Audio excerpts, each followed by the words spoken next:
నమస్తే welcome to Bhavath media. తూకుంటలో Mogulla Venkatareddy function హాల్లో ఉమ్మడి శామీర్పేట్ మండల తుమ్కుంట మున్సిపాలిటీ శామీర్పేట్ మండల్ మూడు చింతలపల్లి కాంగ్రెస్ పార్టీ సన్నాహక సమావేశం నిర్వహించారు। ఈ కార్యక్రమానికి ముఖ్య అతిథులుగా మల్కాజ్గిరి ఎంపీ అభ్యర్థి పట్నం సునీత మహేందర్ రెడ్డి, టీపీసీసీ ఉపాధ్యక్షులు మేడ్చల్ నియోజకవర్గం కాంగ్రెస్ పార్టీ ఇన్ఛార్జ్ తోటకూర వజ్రేష్ యాదవ్, ఎమ్మెల్సీ పట్నం మహేందర్ రెడ్డి, మేడ్చల్ మల్కాజ్గిరి జిల్లా డీసీసీ అధ్యక్షుడు సింగిరెడ్డి హరివర్ధన్ రెడ్డి, మాజీ MLA Mallipeddi Sudheer Reddy, ZP chairman Mallipeddi Sarath Chandrareddy, రాష్ట్ర నాయకులు నక్కా ప్రభాకర్ గౌడ్, ఉమ్మడి శామీర్పేట్ మండల్ కాంగ్రెస్ పార్టీ నాయకులు కార్యకర్తలు పాల్గొన్నారు। డీసీసీ ఉపాధ్యక్షులు కాన్స్టిట్యున్సీ నుంచి పోటీ చేసినటువంటి సోదరుడు వజ్రేష్ యాదవ్ గారు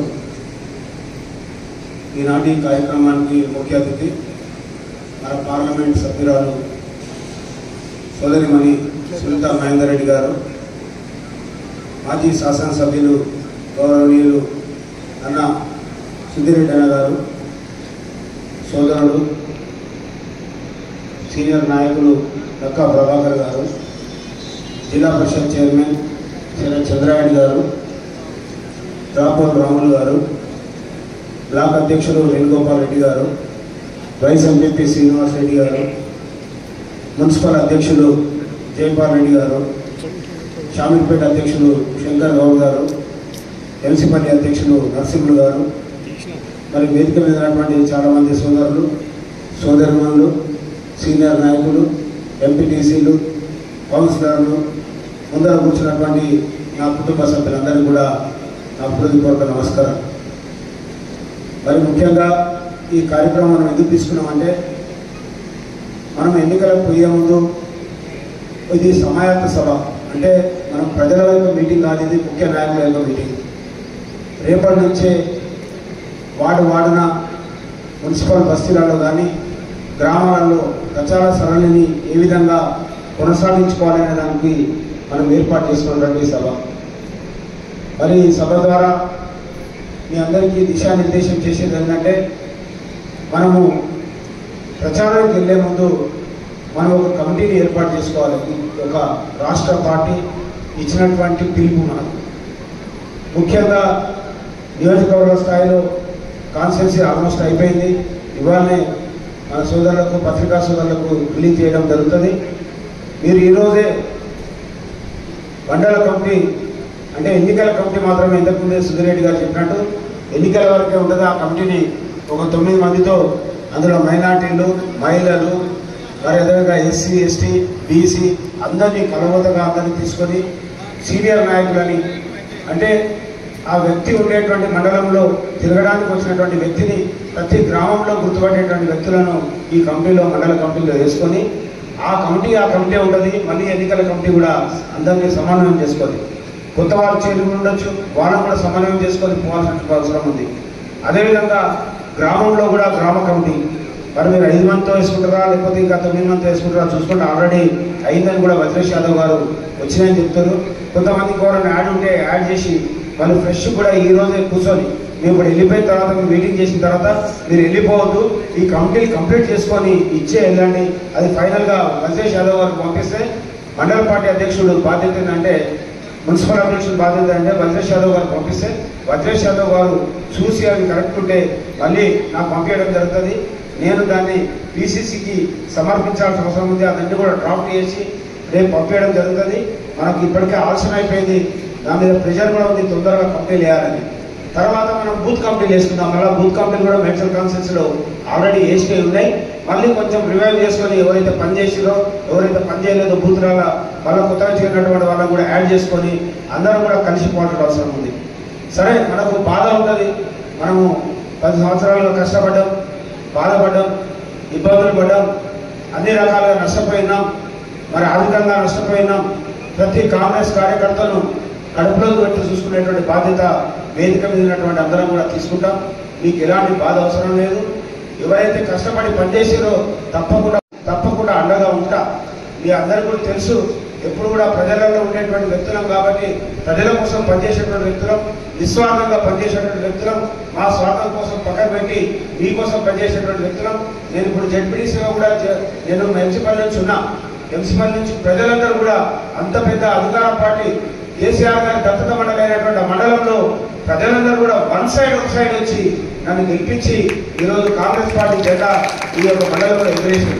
అంటే మనందరూ తెలుసు ఏ విధంగా మనం ప్రజల దగ్గరికి వెళ్ళాలో. మీ అందరూ కూడా అందరు చుట్టేటటువంటి నాయకులు, ఇక్కడికి వచ్చినటువంటి వారు కూడా ఒక సర్పంచ్ స్థాయో, ఎంపీటీసీ స్థాయో, ఒక మండల స్థాయి అయినటువంటి నాయకులు కాబట్టి ఈ కమిటీలు కంప్లీట్ చేసుకొని మనం గెలిపాల్సిన అవసరం ఉంది.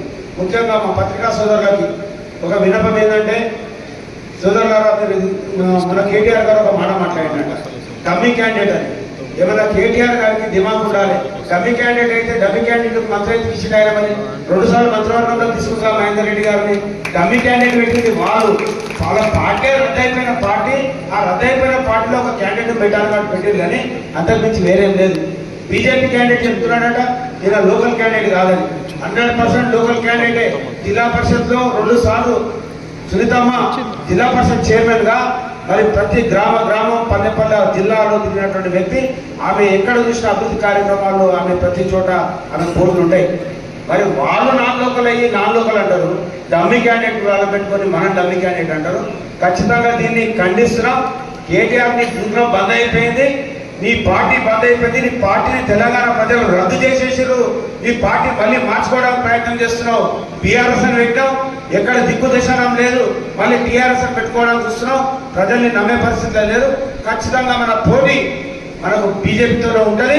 బీజేపీకి మాత్రం మన దగ్గర ఉనికి లేదు, క్యాడర్ లేదు, లీడర్ లేరు. ఎక్కడ కూడా వాళ్ళకు ఏ సర్పంచ్ లేరు, ఎంపీటీసీ లేరు, ఎవరు లేరు.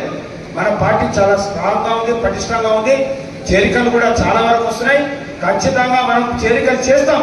కానీ విపరీతమైనటువంటి అభియోగాల నుండి వారు మన అరాచకానికి పాల్గొన్నటువంటి నాయకులను మనం పక్కకు పెట్టి ప్రజల మధ్య నుండి ప్రజల కోసం పనిచేసినటువంటి నాయకులను మనం చేర్చుకొని ప్రజల కోసం కూడా రేపు పనిచేయాలి. మళ్ళీ వాళ్ళని చేర్చుకొని మళ్ళీ చెడ్డ పేరు ఉన్నటువంటి వాళ్ళని చేర్చుకుంటే మన ముఖ్యమంత్రి గారికి చెడ్డ పేరు వస్తుంది. కాబట్టి మీ యొక్క మనోభావాలను భంగం కలిగించకుండా, మీ మనోభావాలు దెబ్బతినకుండా మీతో సంప్రదించే డెఫినెట్ గా చేరికలు ఉంటాయి. మరి చెప్పకుండా చేరికలు కూడా చేసుకోవాలి, అడ్జస్ట్మెంట్ చేసుకొని పోవాలి. ఎందుకంటే మనము ఎంపీని గెలిపించుకోవాలి. మనకు 7 మన ఎమ్మెల్యేలు ఓడిపోయినాం, కానీ మన ఎంపీని మనం గెలిపించుకోవాలంటే మనం చేరికలు కూడా అవసరమే. మనం వన్ సైడ్ చేయాల్సిన అవసరం ఉంది. ఖచ్చితంగా నాకు నమ్మకం ఉంది ఏంటంటే తూముకుంట, షామీర్పేట, ఎంసీపల్లిలో డెఫినెట్ గా అన్నింటిలో మనం మెజార్టీ వస్తామనేటువంటి నమ్మకం తప్పకుండా ఉంది. మొన్న కూడా మనం బ్రహ్మాండంగా ఇచ్చినాం. ఖచ్చితంగా బస్తీ ఇంటింటికి వెళ్దాం. అయిపోయిన తర్వాత కూర్చున్నాం. పొద్దున మార్నింగ్ 6 గంటల నుంచి 9-10 గంటల దాకా ప్రచారం, తర్వాత మళ్ళీ సాయంత్రం కూడా 5 గంటల నుంచి సాయంత్రం దాకా ప్రచారం చేసుకొని ప్రతి ఒక్కరు చెప్పాల్సిన బాధ్యత ఉంది. మన 6 గ్యారెంటీలను ప్రజల దగ్గర తీసుకెళ్తాం. తప్పకుండా మీరు మాట ఇవ్వండి. రేపు ఇందిరమ్మ కమిటీలలో మీరే ఉంటారు. ఇల్లు ఇప్పించేది మీరే, రేషన్ కార్డులు ఇప్పించేది మీరే. అన్ని సంక్షేమ కార్యక్రమాలు మీ ద్వారానే ప్రజల దగ్గర చేరుతాయి. కాబట్టి రాబోయే ఎన్నికలు కూడా త్వరలోనే ఉన్నాయి. సర్పంచ్ కానీ ఎంపీటీసీ, జెడ్పీటీసీ ఎన్నికలు ఉన్నాయి. అవి మీ ఎన్నికలు. మీకోసం మేమందరం కూడా మళ్ళీ ముందుకుండి మీకోసం పనిచేస్తాం. లాస్ట్ ఎన్నికలలో అయితే ఇదే తుమ్ముకూడ మున్సిపల్లో ఇదే హాల్లో ఇక్కడ కూర్చుంటే క్యాండిడేట్ కూడా మనకు మున్సిపల్ దొరికినటువంటి పరిస్థితి ఉండే.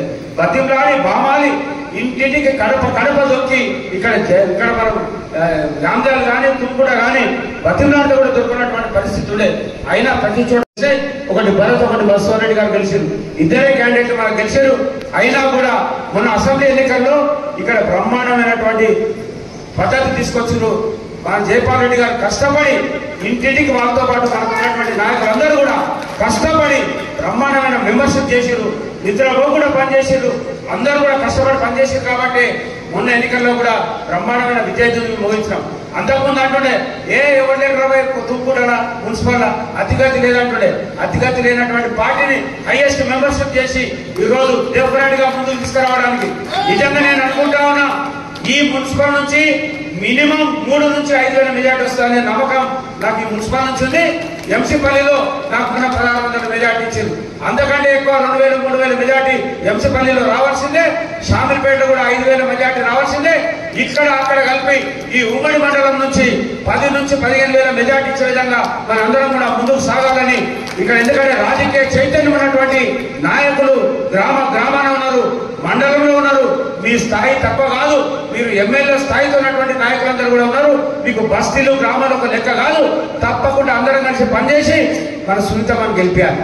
అదేవిధంగా మహిళా సోదరుమను మీరేం హక్కుల కోసం కొట్లాడతారు, సమానకు కావాలంటారు, సాటుకు మాట్లాడతారు. ముందుకు రాగానే మన మహిళకు అవకాశం ఇచ్చినాం. మన మహిళలను అవట్లాడాల్సిన బాధ్యత మన మీద ఉందా లేదా? ఇంటింటికి వెళ్ళండి, మహిళకు అవకాశం ఇచ్చినాం.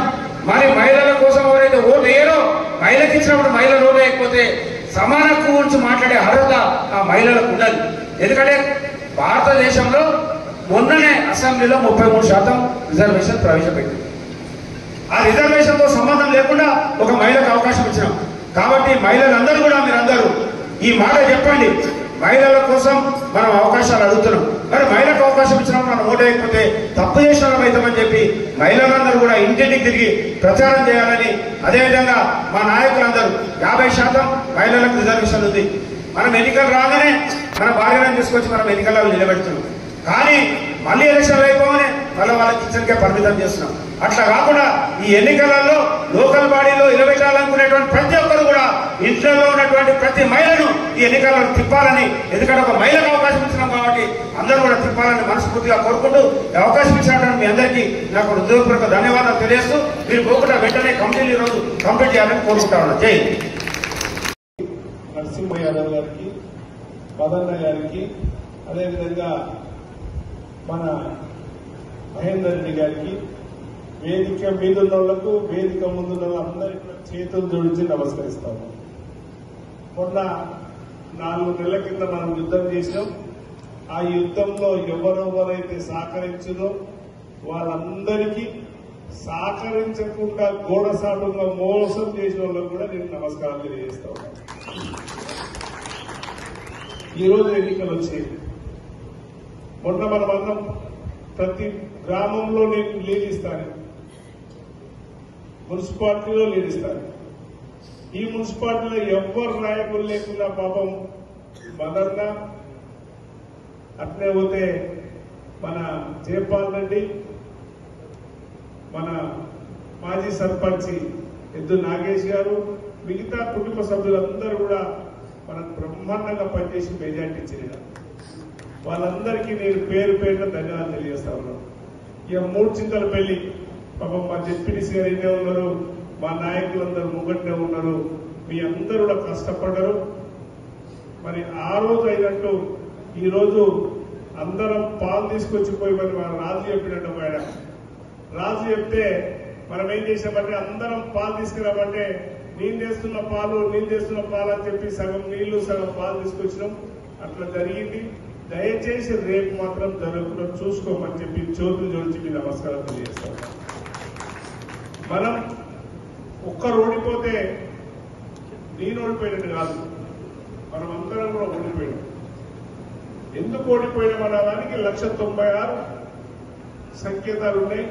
ఈ పార్లమెంట్ లో ఎవరు గెలవలేదు, నేను కూడా గెలవలేదు. మనమందరం కూడా కొంచెం అసహ్యంగా పనిచేసినాం. ఒక్కొక్క వ్యక్తికి మనం సంతలో పశువులు ఉన్నట్టు పక్కపాటైనా కొని మనల్ని ఇబ్బంది పెట్టింది మనం అందరూ చూసినాం. కానీ రేపు పొద్దుగాల ఈ పార్లమెంట్ లో మనం ప్రశ్నించడానికి ఒక గొంతు కావాలి. అసెంబ్లీని 7 ఓడిపోయినాం. 7 ఓడిపోయినప్పుడు మన రేవంత్ అన్న ఒకసారి మీటింగ్ లో మన ముఖ్యమంత్రి గారు మాట చెప్పిండు, ఇంత మంచి కాన్సెషన్ నీకు టికెట్ ఇస్తే నువ్వు గెలవలేదు, ఇంకేం చేస్తావు వాళ్ళకు, ప్రజలకు వాళ్ళకి ఎందుకు పనిచేయాలనే ఆలోచన వచ్చింది. అయినప్పటికీ కూడా నేను ఆయన దండం పెట్టి చెప్పినా, ఎవరైతే అందరు చేసినన్నా కాకపోతే ఆడ పైసలు పనిచేసే కొన్ని వర్గాలు మనకు పనిచేయలేదు, కొందరు మోసం చేసేదని కూడా చెప్పినా, వాళ్ళందరూ లీస్ట్ ఉంది చుట్టా.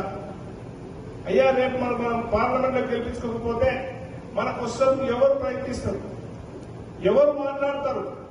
మనం మొన్న అడిగినాం, ఈడ డబుల్ బెడ్రూమ్ ఇల్లు ఇయ్యలేదని. మరి మొన్న ముఖ్యమంత్రి గారు 10 కోట్లు ఇస్తే ఏ గ్రామానికి ఎంతెంత ఇవ్వమంటే అంత ఇచ్చినాం.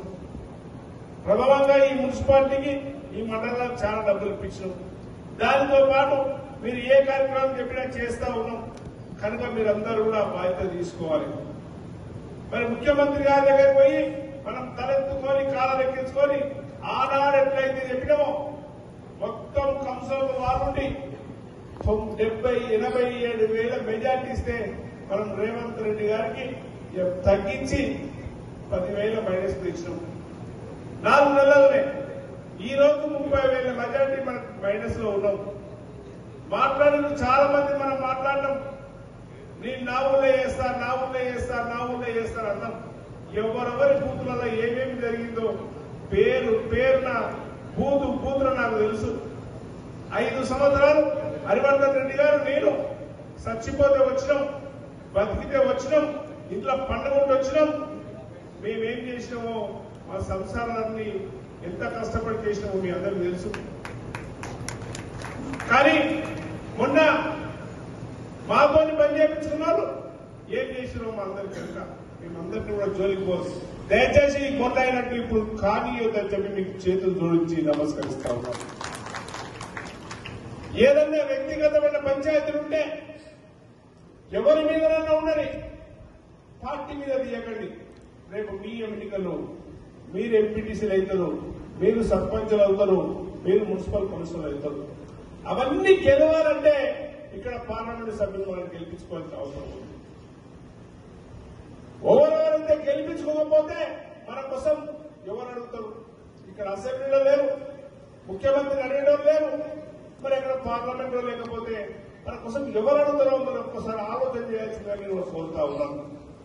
1,00,000కో 2,00,000కో 3,00,000కో ఒక్క రోజు మనం అమ్ముడు పోతే, ఒక్క రోజు తీసుకున్న పైసలు పక్క పార్టీ వాళ్ళు వచ్చి ఇస్తే మన పార్టీని అమ్ముకుంటే 5 సంవత్సరాలు మనం కష్టపడాల్సిన అవసరం ఉంది. నేను అందరినీ కోరుతా ఉన్నా, ఇవి పార్లమెంట్ ఎన్నికలు, అవి అసెంబ్లీ ఎన్నికలు కనుక మీరందరూ కూడా చేతులు జోడించి చెప్తా ఉన్నా, మీరు ఎవరికి వాళ్ళు ఇప్పుడు మేడం మాట్లాడిన తర్వాత ఫోన్ చేసుకుందాం. మీరు కూర్చొని ఒక రౌండ్ అప్ వేసి ప్రతి రౌండ్ దగ్గర ఎంపీ క్యాబినెట్ కూర్చుని పెడతాం. సుధీర్ రెడ్డి గారు ఉంటారు, హరివర్ధన్ రెడ్డి గారు ఉంటారు, మిగతా చంద్రచంద్ర రెడ్డి గారు ఉంటారు, మిగతా అందరం కూడా ఉంటాం. మీరు డిస్కస్ చేయండి, ఎవరిని పెడితే ఏ ఊళ్ళో మెజార్టీ వస్తుంది.